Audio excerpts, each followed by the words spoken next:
ini nanti saya akan melaksanakan observasi. Ini terkait dengan tugas saya di perusahaan.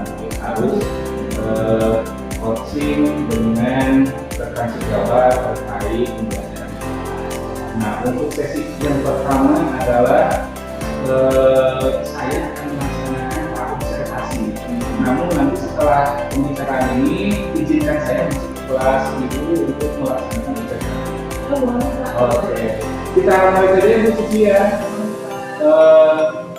Terkait pertanyaan pra-observasi ini ada beberapa hal yang mungkin Bu Suci untuk bisa menjawabnya. Tidak perlu ragu-ragu, tidak perlu takut, kita kemitraan saja. Pertanyaan pertama nih, nanti kan Bu Suci akan mengajar di kelas. Tujuan pembelajaran yang Bu Suci akan sampaikan itu apa?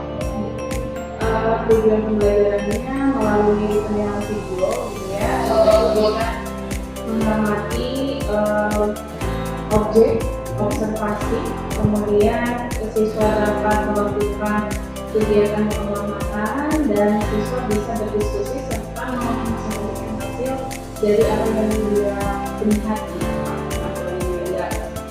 Luar biasa ya, mudah-mudahan apa yang direncanakan di dalam pembelajaran nanti bisa dilaksanakan secara maksimal dan tujuannya tercapai dengan baik. Kemudian dari tujuan tersebut nih, area pengembangan yang hendak dicapai apa? Yang pertama kan dari observasi ya Pak. Dari observasi area pengembangannya itu diharapkan atau siswa bisa meningkatkan keterampilannya untuk mengidentifikasi apa saja yang diamati. Kemudian meningkatkan pengetahuan siswa, kemudian meningkatkan kolaborasi siswa dalam pembelajaran, dan yang terakhir yang paling penting menurut saya itu mendampingi siswa dan memotivasi siswa untuk menghasilkan produk dari suatu pembelajaran itu sesuai dengan kebutuhan siswa. Misalnya ada siswa yang pandai dalam menggambar, mungkin hasil dari pembelajarannya itu melukis, peta Chinese misalnya, atau yang pandai untuk dari video misalnya dia membuat vlog ya Pak tentang keadaan Chinese bagaimana ya. Yang terakhir mungkin siswa yang seperti itu kan beragam ya Pak, kemampuannya misalnya dia ada yang nyanyi, yang membuat lagu tentang daerah ini, jadi menciptakan Ciamis manis, tapi versi dia ya. Oke, bagus sekali. Tadi saya perhatikan dan saya sudah catat bahwa di dalam pembelajaran Ibu nanti ada beberapa hal yang akan disampaikan dan berdasarkan kebutuhan siswa ya. Tadi ada yang wawancara dan sebagainya. Nah, strategi yang dipersiapkan nih untuk supaya tujuan pembelajaran ini dan area pengembangan yang hendak dicapainya lengkap, kira-kira strategi yang dipersiapkan oleh Bu Suci? Menerapkan pembelajaran yang berdiferensiasi sesuai dengan kebutuhan siswa. Kebutuhan siswa itu kan dari mulai ada yang video, audio visual, kemudian kinestetik. Bukan berarti dipisah-pisah siswanya, tapi menggunakan itu semua diakomodir supaya keterampilan siswa tergali dari cara-cara yang medianya atau metodenya seperti itu. Kemudian yang kedua, menggunakan alat peraga seperti games, games, kemudian atau bermain peran seperti itu, jadi siswa bermain peran sebagai apa gitu. Yang terakhir mungkin menggunakan atau mendampingi siswa dengan berkelompok. Nah ini yang agak sulit biasanya karena kan siswa itu ada circle ya Pak, circle geng-gengan gitu ya. Nah, bagaimana cara kita untuk menerapkannya? Ya pertama, kalau metode zaman dulu begitu ya Pak. Kalau sekarang ada aplikasi Shuffle. Luar biasa ya. Nanti daftar mahasiswa dimasukkan, kemudian di Shuffle itu ada semua. Oke, luar biasa Bu Suci ini sudah menyesuaikan dengan perkembangan zaman yang menggunakan teknologi juga dalam pembelajarannya. Nah, sore kali ini tadi kan strateginya diferensiasi, kemudian berkenaan dengan karakter kan mungkin kita dalam Kalau dulu kan kalau dulu ada istilahnya RPP berkarakter, kalau istilahnya kurikulum mereka mungkin sekarang ada kompetensi sosial emosionalnya bagaimana? Apakah ada di pembelajaran tersebut? Ada Pak, sosial emosional yang pertama kan bagaimana siswa bisa berkelompok dengan orang lain, dengan siswa lain yang berlatar belakang beda gitu. Itu berarti KSM itu keterampilan berelasi. Iya. Selain itu terus bagaimana siswa menanggapi pendapat orang lain secara empati gitu Pak. Mungkin itu. Oke, terima kasih Bu Suci. Mungkin ini sungguh menarik ya. Baru juga kita di percakapan awal saya sudah tidak sabar lagi untuk masuk ke dalam kelas Bu Suci. Karena tadi keterampilan mungkin saya juga bisa belajar secara tidak langsung. Terima kasih untuk beberapa hal sudah saya record, nanti akan saya jadikan sebagai langkah awal untuk observasi. Setelah ini kira-kira observasinya mau dilaksanakan apa Bu Suci? Hari ini? Langsung aja? Oke, terima kasih Bu Suci. Mungkin nanti kita jeda dulu ya. Kita mempersiapkan Bu Suci mempersiapkan kelasnya, mungkin saya mempersiapkan instrumen dan lain sebagainya. Terima kasih. Assalamualaikum. Sampai jumpa di kelas. Waalaikumsalam.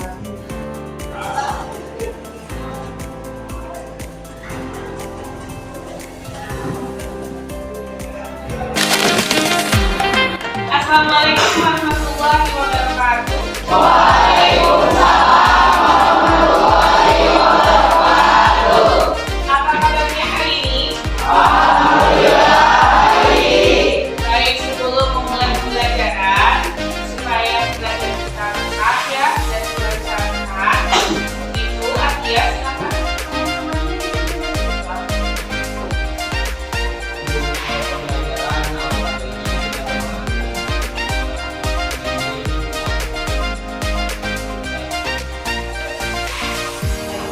Sebelum lanjut ke pembelajaran, untuk absen dulu ya. Baik yang tidak hadir itu Eka, Fadli, dan Daniel. Selanjutnya, kemarin kita sudah belajar tentang laporan hasil observasi, sudah menganalisis ya kan, sudah bisa menentukan apa yang tiga itu struktur. Sekarang kita akan tetap belajar tentang laporan hasil observasi. Tapi sebelumnya Ibu lihat kalian kurang semangat ya hari ini. Nah, kita akan main melingkar-lingkarkan tangan, bisa nggak? Oke, coba putar tangan sesuai dengan arah jam. Pelan. Saatnya jam ke-9 dimulai. Cepat. Pelan. Selanjutnya Pelan. Tunjuk hidung. Konsentrasi dimulai. Dan mulut. Putar lagi. Mata. Ya, baik, dari dulu tangan.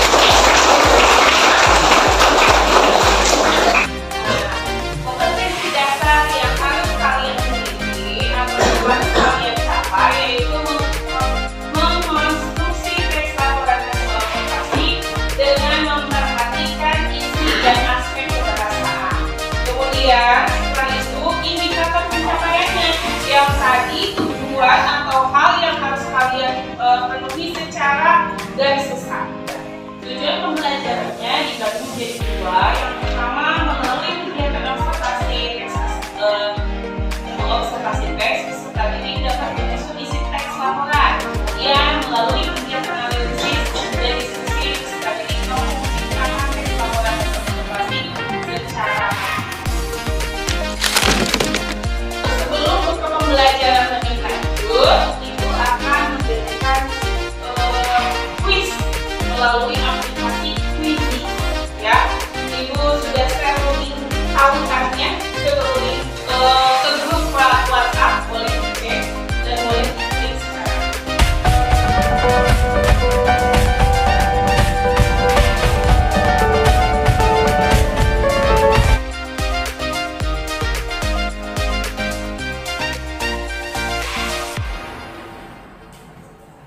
Ayo, nanti yang peringkatnya paling atas.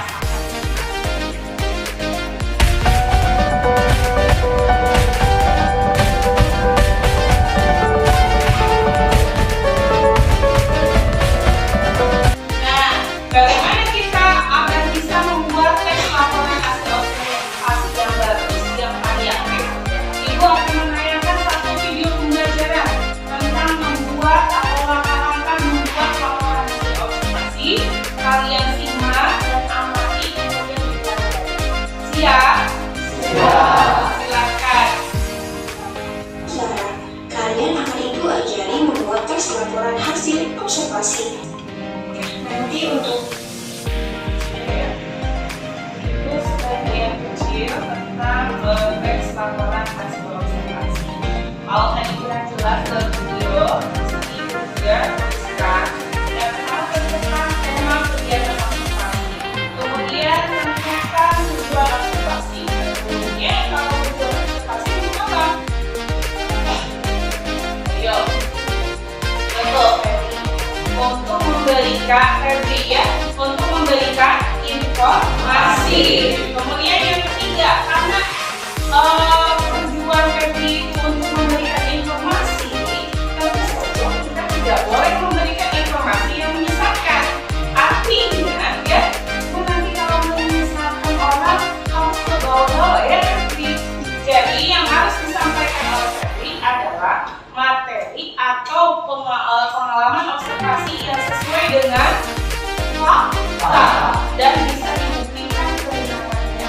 Ini ibu akan memberikan beberapa contoh ya dari kakak kelas kalian yang sudah membuat laporan hasil observasi pada tahun lalu ya. Baik, untuk selanjutnya sudah memberikan kelompok yang kita gunakan untuk kelompok yang kemarin saja. Sebenarnya ada berapa kelompok? 5. Silakan sekarang duduk berdasarkan kelompoknya masing-masing. Tapi sebelumnya sabar ya, tunggu ibu jelaskan. Ibu akan membagikan lembar kerja peserta didik. Di sini ada ya, setiap kelompok akan membagikan. Kemudian di sini ada beberapa soal yang harus dikerjakan. Untuk observasi bisa dilakukan di sini, ya. Bukan katanya observasi harus kontekstual atau objek yang nyata. Sekarang ada yang namanya teknologi ya. Kamu bisa tahu bagaimana bentuk menara Eiffel walaupun belum ke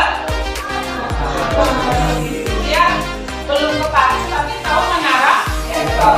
Dari mana? Dari internet atau dari gawai ya yang kalian punya, itu bisa dilakukan. Oke, selanjutnya setelah itu kalian mengamati, mengobservasi. Nah, ibu akan berikan salah satu contohnya, yaitu video tayangan tentang wisata, objek wisata Ciwanara. Nah, selanjutnya silakan kalian bentuk kelompoknya, duduk di posisi kelompoknya masing-masing dengan nyaman. Ibu beri waktu 10 detik, tidak boleh ada suara.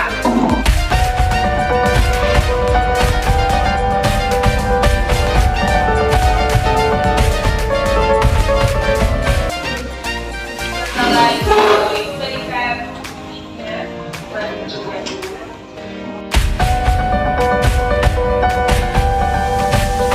Baik, silahkan dikerjakan observasinya. Boleh kalian observasinya sesuai yang kemarin ibu bilang ya. Silahkan dibuat, didiskusikan secara berkelompok, ditentukan ya, dibagi-bagi. Kalau untuk yang kelompok itu harus dibagi-bagi ya.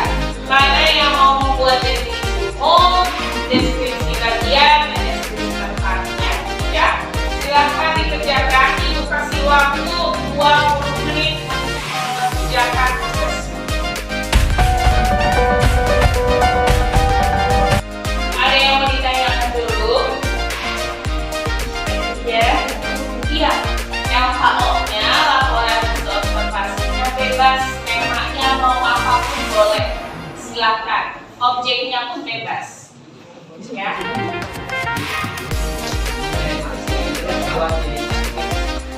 Iya. Jadi kamu buat kerangkanya dulu, nanti disatukan menjadi teks laporan hasil observasi yang utuh. Silakan ya.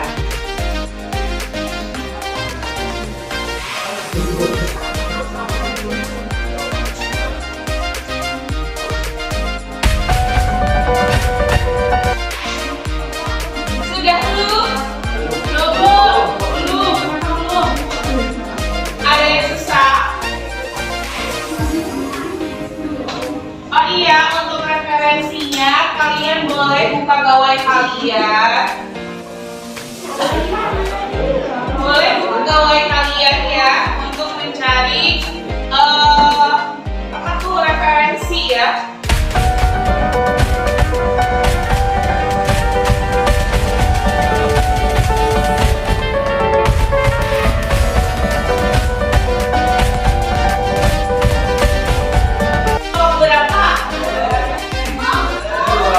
Silakan kelompok 2 untuk mempresentasikan. Baik, bismillahirrahmanirrahim. Assalamualaikum warahmatullahi wabarakatuh.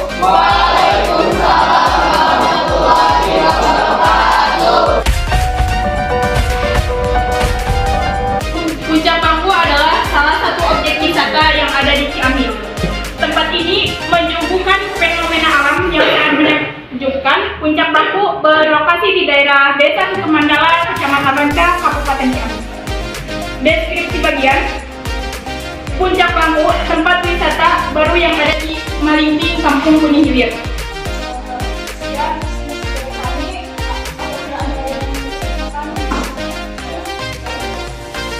Perkenalkan, nama saya Angela dari kelompok 1. Izin bertanya kepada sang moderator dalam mikrofono dan menjawab oleh sang moderator dari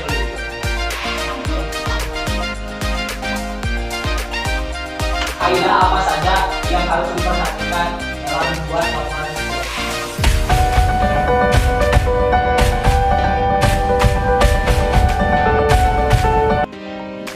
Kaidah kebahasaan teks LKO menggunakan kata benda, verba, menggunakan kata benda, menggunakan kata indukan, akusasi, menggunakan kalimat definisi, menggunakan kalimat deskripsi, menggunakan kalimat sintek, menggunakan kalimat kompleks. Terima kasih kelompok 2. Dan hari ini kita akan beritahukan atau akan kita presentasikan tentang teman-teman kalian ya. Siapa yang mau mempresentasikan lebih dahulu? Boleh, silakan Sarif ke depan.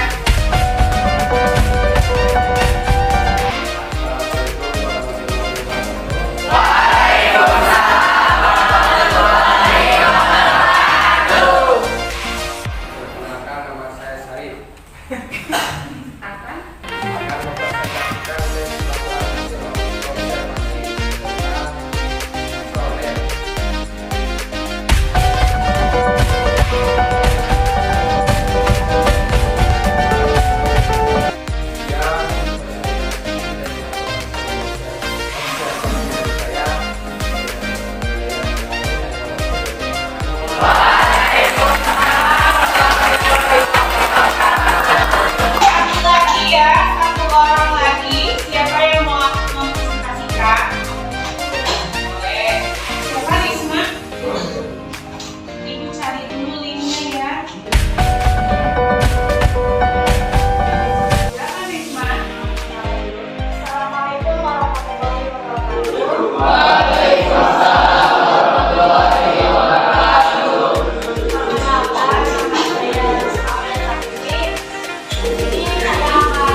tidak lupa juga harus ditambahkan dengan referensi baik itu dari buku atau internet.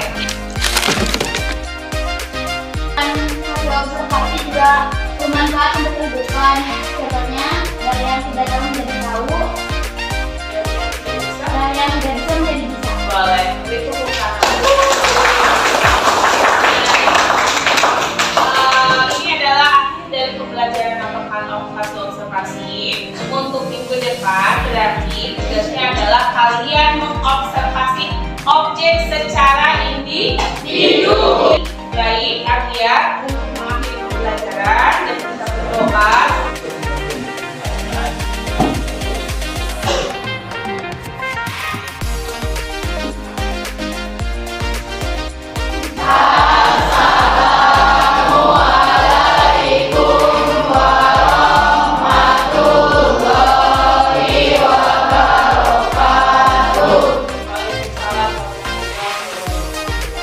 Terima kasih, senang sekali saya dapat mengikuti kelas suci untuk melaksanakan observasi kelas.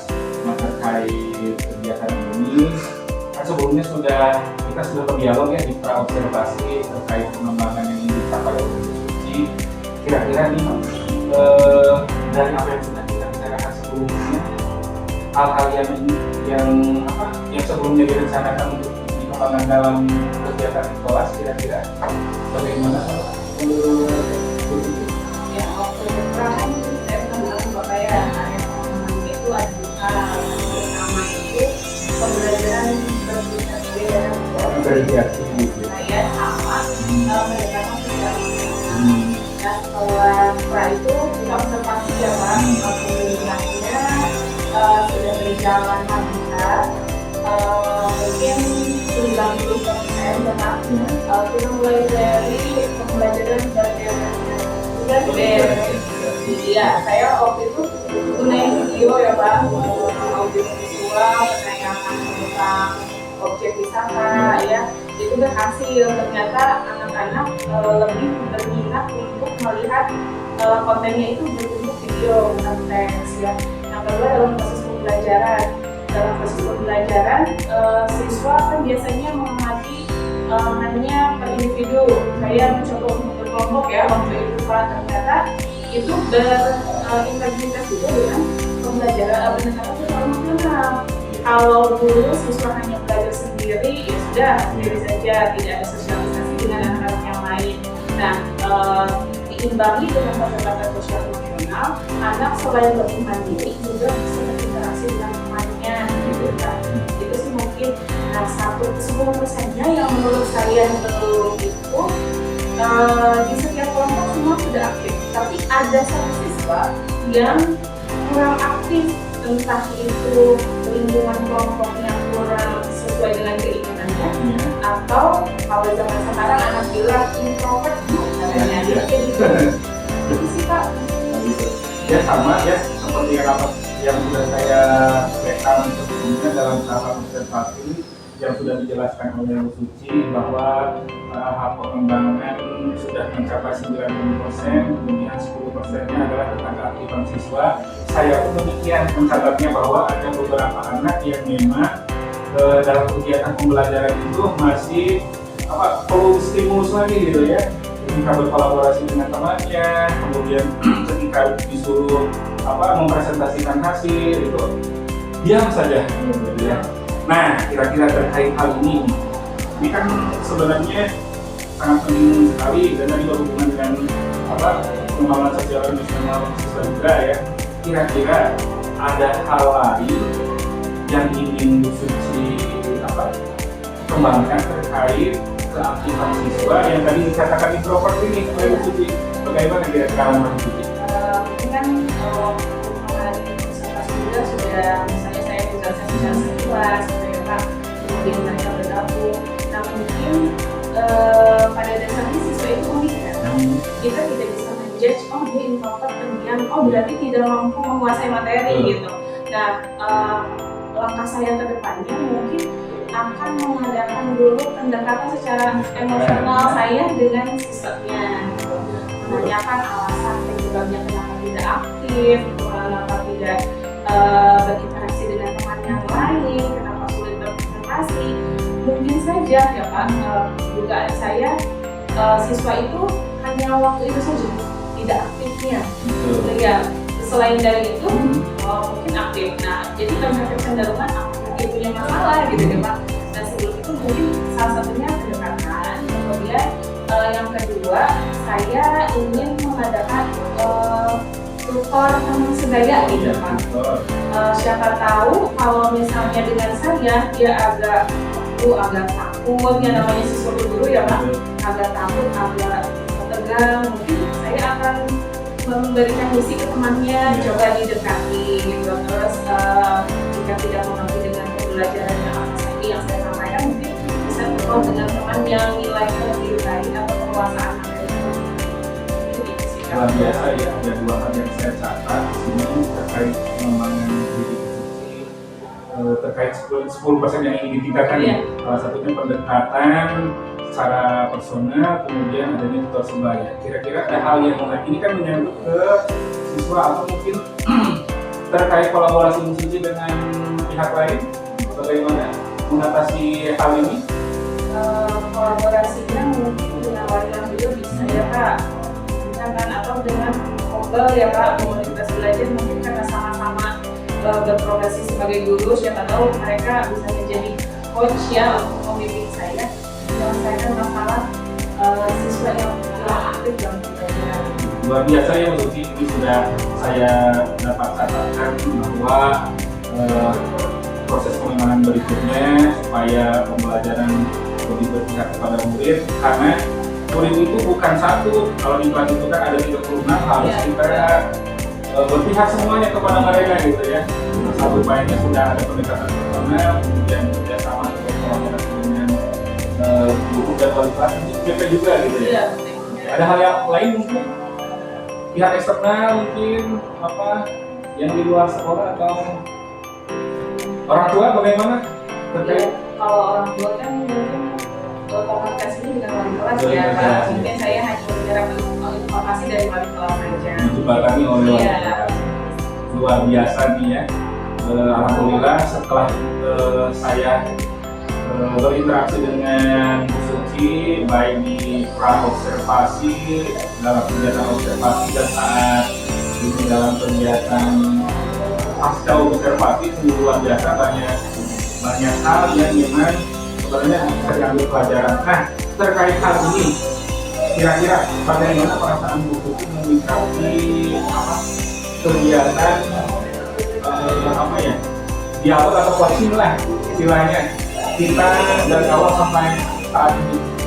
Baik Pak, senang sekali ya perasaannya senang karena selama ini mungkin ada ya Pak observasi itu misalnya yang dari sekolah kita ya Pak, seperti visitasi ya Pak yang jadi mungkin, tapi kan itu berprogram ada jangka waktunya dan biasanya kepala sekolah ya Pak yang ini, tapi dengan coaching dengan walaupun berbeda usia misalnya Pak, tapi kita satu profesi gitu, senasib senangnya gitu ya Pak, jadi bisa lebih paham, lebih masuk gitu.